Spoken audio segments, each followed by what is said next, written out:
You think you know Star Trek. You've quoted the lines, saluted with split fingers, maybe even learned a little Klingon. But here's something that might short-circuit your tricorder. The most iconic gesture in the entire franchise, the Vulcan salute, was made up by Leonard Nimoy on set. Not scripted, not planned, just instinct, borrowed from an ancient religious ceremony his grandmother once showed him. Welcome to Star Trek's wormhole of weirdness. Set phasers to what?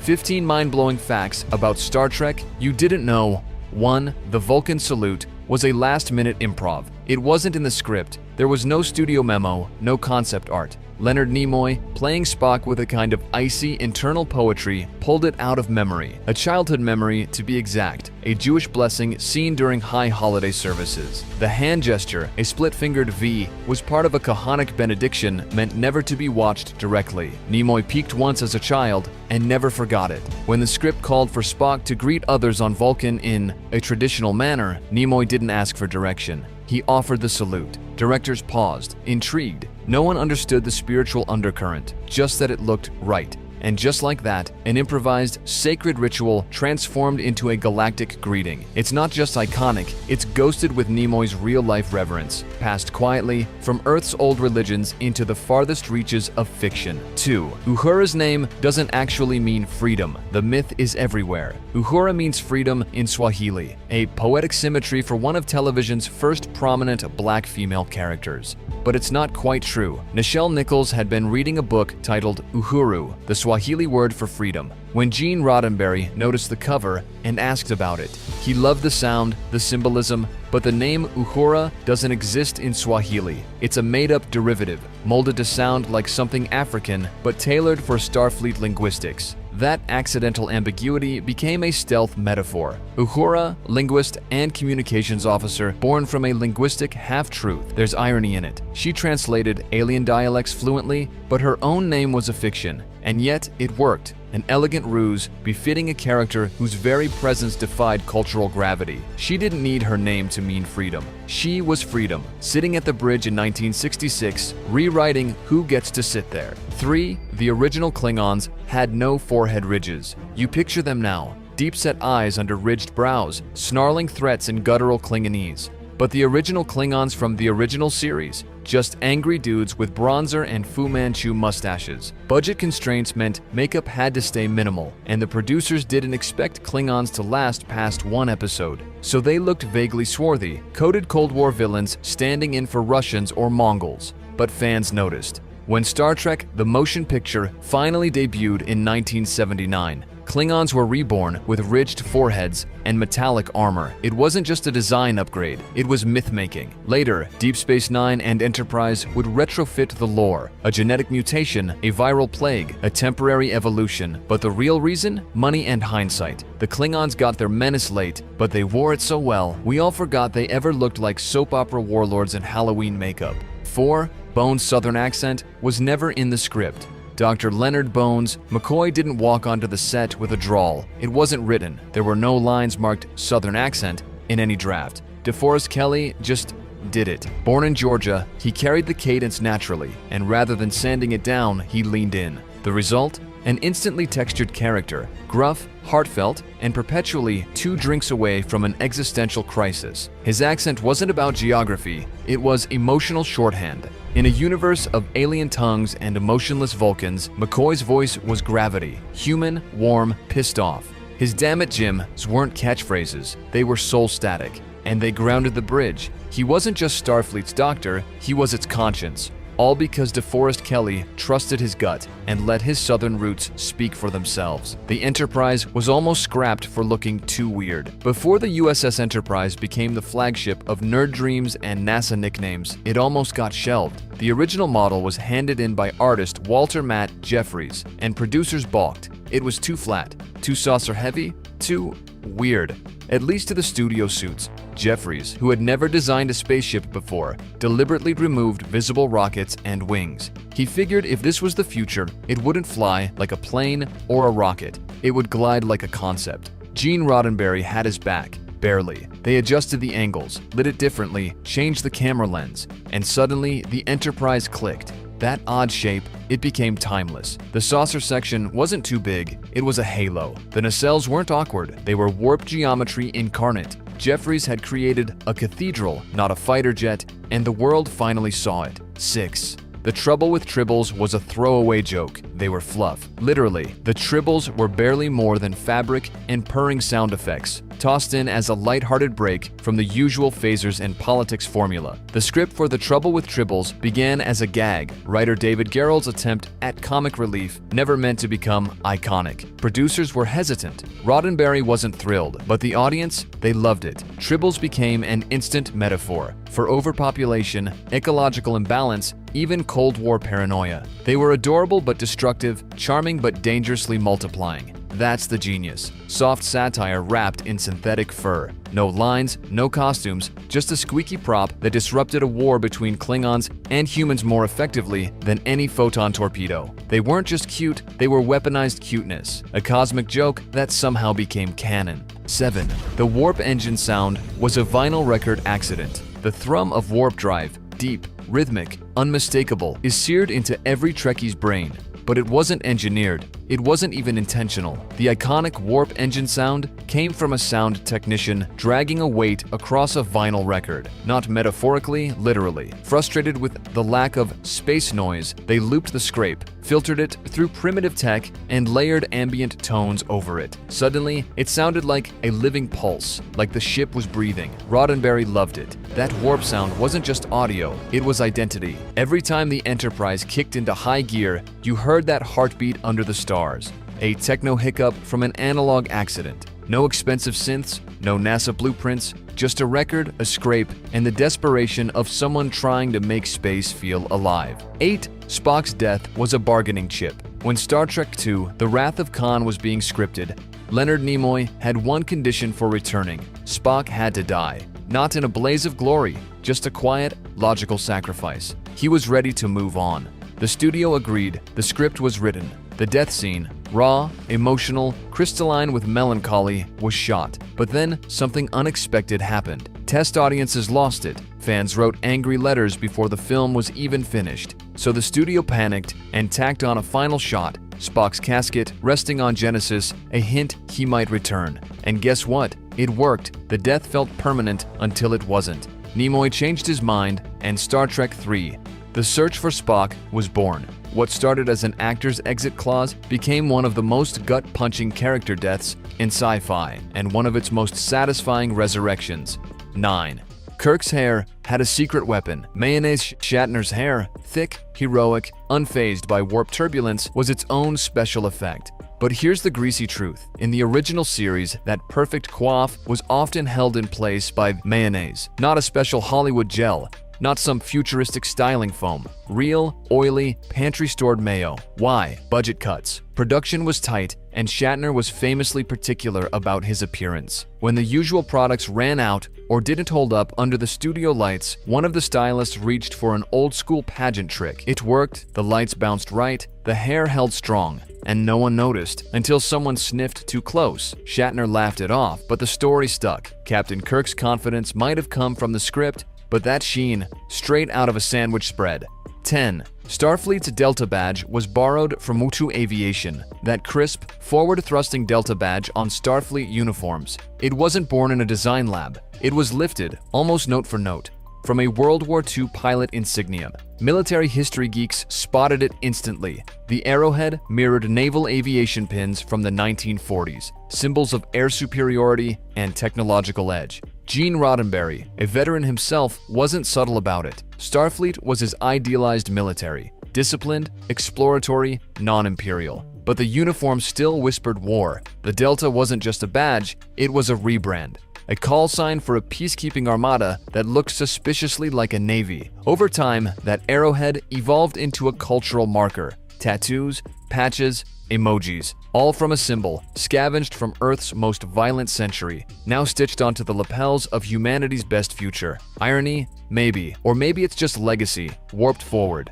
11. The Borg were originally called automated humanoids. Imagine the Borg, those biomechanical nightmares that haunt the corridors of the next generation. Now, imagine calling them automated humanoids. That was the working title in early drafts. No dread, no poetry, just bureaucracy. The original concept was vague. A collective mind, part flesh, part machine, menacing in numbers. But something was missing. It was writer Maurice Hurley who said it plainly, "We need a better name." The Borg, short, guttural, ominous, snapped into place. Inspired by Cyborg, but stripped down to its coldest syllable. Suddenly, the menace had shape. The collective had a voice. They weren't just machines, they were inevitability. Their language, sparse. Their faces, half metal. Their purpose, assimilation. One word turned them from forgettable androids into one of sci-fi's most iconic threats. Proof that in space, as in horror, sometimes the simplest names cut the deepest. 12. Scotty was based on a real war hero. James Doohan didn't just play as miracle-working engineer, he was one. Before he was Scotty, he was a lieutenant in the Royal Canadian Artillery during World War II. On D-Day, he stormed Juno Beach and took 6 bullets. One took off his middle finger, something the Star Trek camera crew learned to hide through clever angle and tight shots. Doohan didn't brag. But the man who could change the laws of physics had stared down real artillery and walked away. When he voiced Scotty's confidence in rerouting the lithium crystals, it wasn't acting, it was memory. He knew what it meant to hold lives in your hands with only seconds to spare. Starfleet engineering may be fiction, but Scotty's grit, 100% earned. The accent was borrowed, the courage was real. 13. Spock's beard was a sci-fi inside joke that never fully grew. Mirror Universe Spock, with his eerie goatee and cold pragmatism, became an icon of evil doppelgangers. But here's the twist, the beard was almost a mistake. During the planning stages of the Mirror Mirror episode, the writers were debating how to differentiate alternate universe versions of the crew. Nimoy, joking between takes, rubbed his chin and said, "Just give me a beard." They laughed, but then they actually did it. The beard became shorthand for twisted timelines and moral inversions. And it worked so well that evil twin with a beard became a pop culture cliche. The only tragedy, Spock's Mirror Universe scenes were almost cut due to budget. They shaved the subplot thinner than his sideburns. Thankfully, it survived. That beard? It didn't just mark a darker Spock. It marked a darker idea that even logic, when stripped of empathy, could turn monstrous. The original Captain Kirk was meant to be a diplomat, not an action hero. In the earliest versions of Star Trek, Kirk wasn't supposed to punch his way through the galaxy. He was supposed to be cerebral, reserved, a kind of space-age statesman. Think less cowboy, more Space Kennedy. But then William Shatner walked in, and charisma did what scripts cannot. The man had presence, swagger, a natural rhythm of speech that made even filler lines sound like Shakespeare. Directors leaned into it.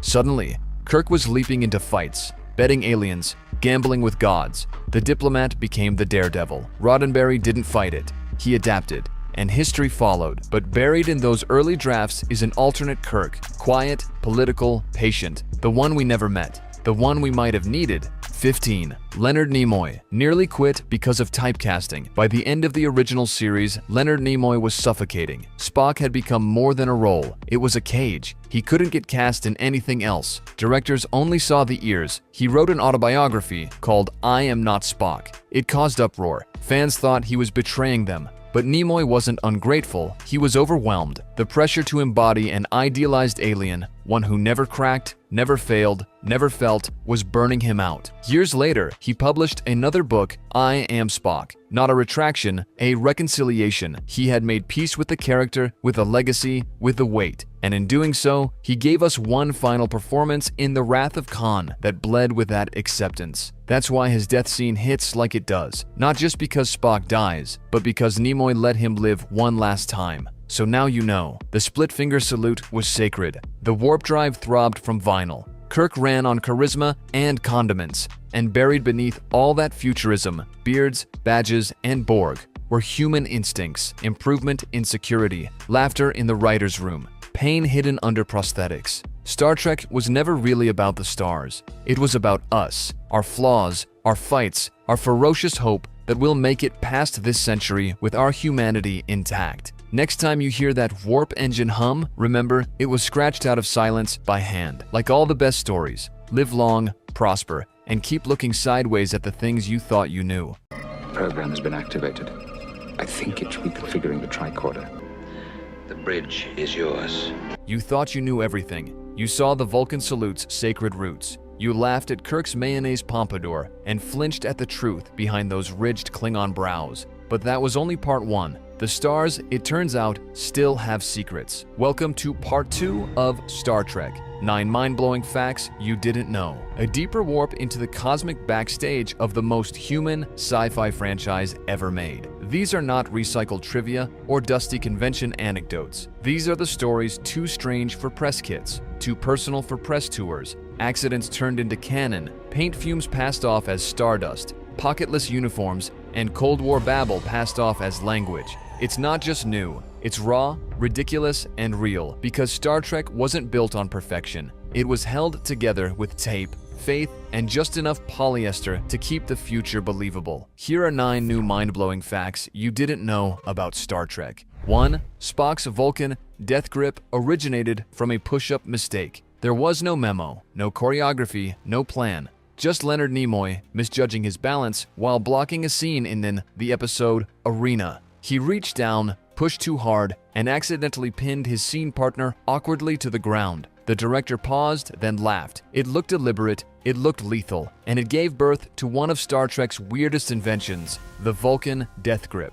A nerve pinch with no dialogue, no explanation, and no actual martial science behind it. In reality, it was a stumble turned stylistic flourish. Fans immediately filled in the blanks. It made Spock more mysterious, more dangerous. Later, it was canonized as a technique known only to Vulcans, an elegant fiction from a very clumsy origin. That's Star Trek in a nutshell. Unplanned genius turned gospel. A momentary push that turned into an interstellar myth. Spock stumbled and created something quietly legendary. 2. Uhura's earpiece was actually a converted cassette player. You've seen it 1,000 times. Lieutenant Uhura, head tilted, that futuristic silver earpiece gleaming beside her cheek. But that slick bit of 23rd century tech, total budget improvisation. In reality, it was a gutted, portable cassette player. The props department had no access to miniaturized electronics in 1966, so they yanked the inner parts of a cheap recorder, polished the outer shell, and stuck it in Nichelle Nichols' ear. The result was oddly believable, sleek, unobtrusive, tech-adjacent. The sounds, all dubbed in post-production. Nichols said it was uncomfortable but iconic. That earpiece became her visual signature, a symbol of future communication born from 20th century limitations. What makes it ironic is how something designed for Earth's radio waves ended up symbolizing universal translation. No one knew back then that Uhura's fake earpiece would end up in Smithsonian exhibits. In Star Trek, even the props were dreaming of better conversations. 3. The Klingon language started as broken Russian. Before Klingon was a certified language with grammar books, dictionaries, and fluent fan speakers, it was gibberish. Specifically, Cold War gibberish. In early episodes like Errand of Mercy, Klingon soldiers barked phrases that sounded ominous, but were really just mangled Russian or vague Slavic-sounding syllables. The actors improvised, directors approved, and audiences assumed it was alien speak. That pseudo-dialect worked because it was culturally coded. Russia, the space race, Red Menace, it all bled into the guttural growls. The actual Klingon language didn't arrive until 1984, crafted by linguist Mark Okrand for Star Trek III: The Search for Spock. But those primal low-budget first attempts gave the language its rhythm, that harsh, clipped cadence born from fake Russian threats. Ironically, a real language of conquest was reborn as a fictional one of honor. Klingon began as propaganda cosplay and evolved into a fully formed galactic tongue. Sometimes babble is just the beginning. 4. The red shirt lie, they wore no pockets. The most expendable people in the galaxy had nowhere to put their keys. That's not a metaphor. It's the weird design truth behind the infamous Star Trek red shirts. Those security officers who always seemed to die, their uniforms were pocketless. The wardrobe department, aiming for sleek, futuristic lines, made the shirts without any compartments. So when the script called for phasers, scanners, or even tricorders, Red shirts had to awkwardly carry everything in hand or have it handed to them mid-scene. It wasn't just impractical, it was visually symbolic. These characters weren't built to survive. They were extras in every sense. The lack of pockets became a silent joke among the crew. They're not meant to stick around long enough to need storage. In a strange way, the missing pocket became a metaphor. They were mobile targets, unburdened and unprepared, and audiences subconsciously got the message. Red meant disposable. 5. Bones' medical tricorder was a modified electric pill warmer. It beeped, it buzzed, it scanned with a flourish. But Dr. McCoy's medical tricorder was really just an old electric pill warmer in disguise. The props team needed something vaguely futuristic that could open and close with a flourish, and on a budget of nickels and fumes, they improvised. They found a clunky medication warmer, hollowed it out, added blinking lights, a tape loop of beeping sounds, and a flick of chrome. Suddenly, it looked like something from a 23rd century medbay.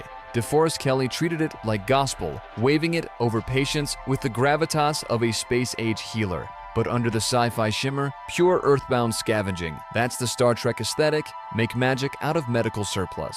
And yet, it worked. Fans believed it could diagnose diseases through sound waves. In truth, it barely did anything at all, but it convinced an entire generation to trust in sonic medicine. 6. Spock's Upside Down noodles were scripted. In the Galileo 7, Spock mutters something odd while eating instant upside-down noodle dish. It sounds alien, weird, and entirely unappetizing. Turns out, it was deliberately scripted nonsense, a bit of dry comedy inserted by Gene Roddenberry himself. He wanted to show Spock, the cold-blooded logician, in a moment of domestic awkwardness. The noodles, actually cold spaghetti, dyed green and flipped in a bowl. Nimoy hated the texture, but the line stayed in, "Why upside down?" because it sounded like a culinary misunderstanding, Spock reading the instructions too literally. Star Trek rarely played with food, but when it did, it leaned into the bizarre. This scene wasn't about sustenance. It was about Spock's quiet failure to do something normal. That one strange phrase, never mentioned again, gave fans a flavor of how alien Spock really was. It's just noodles. But upside down, that's Vulcan haute cuisine with a punchline. 7. The Bottle episode saved a season. By Star Trek's third season, the budget was collapsing. The ratings dipped, the sets were reused, and the money for elaborate effects had vanished into the void. Enter the Bottle episodes, stories confined almost entirely to the Enterprise's existing sets written to conserve cash. The Enterprise incident and Day of the Dove are prime examples. Minimal guest actors, no location changes, and heavy use of character conflict. But something strange happened. The limitations forced the writers inward, toward tension, philosophy, psychology. The result? 2 of the most memorable episodes of the original series. The Enterprise incident gave Spock a seduction arc. Day of the Dove turned a glowing alien into a mirror for humanity's worst instincts. No explosions, no new aliens, just people unraveling in a box. The Bottle didn't just hold the episode together, it distilled it. In a paradox worthy of Spock, budget failure led to narrative triumph. 8. The bridge ceiling was painted with dust. The command bridge of the Enterprise looks vast, technological, intimidating, but look up in any wide shot and you'll see painted plywood. The ceiling wasn't a real dome, and it definitely didn't have lights or tech panels. Instead, production designer Matt Jeffries painted it with layers of gray and then misted black paint across it like stardust. The goal? Trick the eye, create a sense of depth using shadow and speckle, making it feel like a giant, void-like vault above the crew's heads. Studio lighting would bounce off just right, giving the illusion of infinite ceiling space. Nobody expected high-definition remasters, so it worked on 60s TVs. Ironically, this dusty paint job, done in minutes, became one of the most atmospheric touches of the bridge. There's something poetic in that. The future envisioned using old-school stagecraft and budget brushes. They didn't build the galaxy, they shaded it into being. 9. Gene Roddenberry's subtle, anti-imperial manifesto Star Trek dazzled with gadgets and galactic travel, but underneath, Gene Roddenberry was writing a love letter to peace. Starfleet isn't an empire. Its ships don't conquer, they explore. Its officers don't invade, they negotiate. And that wasn't just dialogue, it was baked into the show's bones.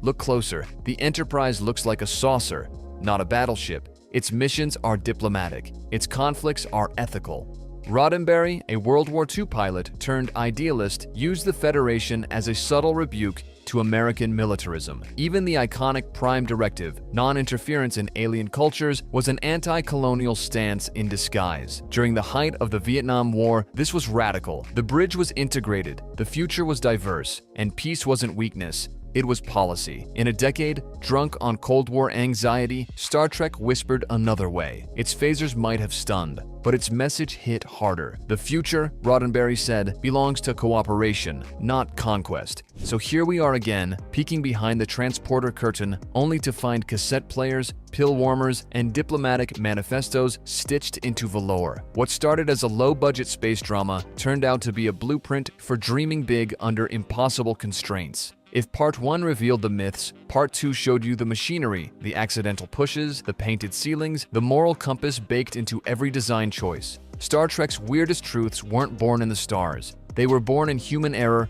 wartime memories, and the stubborn hope that maybe, just maybe, the future won't be ruled by fear. This wasn't nostalgia. This was a map, drawn with beeps, babble, and brushstrokes.